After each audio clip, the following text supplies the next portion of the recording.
আসসালামু আলাইকুম। সবাইকে ঈদ মুবারক এবং সকল পেশার মানুষের ঈদের শুভেচ্ছা।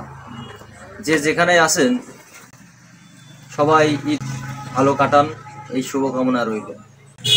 মুসলমান হিসেবে যারা কুরবানি দিয়েছেন ছাগল, গরু এবং অন্য পশু, তারা অবশ্যই সঠিক নিয়মে গোশ মাংস বন্টন করবেন এবং সর্বশেষে যেটি করণীয় একান্তভাবে করবেন, এই পশু পাখির রক্ত এবং বর্জ্য অবশ্যই পুঁতে রাখবেন।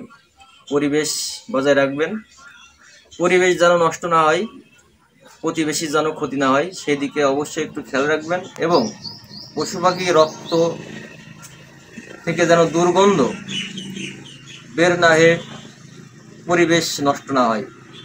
পশু কুরবানি দিলেই কুরবানি করা হয় না, মনের ভিতরে যে হিংস্র পশু আছে এই পশুটাকে আগে জবাই দিতে হয় এবং তারপরে যে ধর্মীয়ভাবে অন্য পশু কুরবানি দিতে হয়।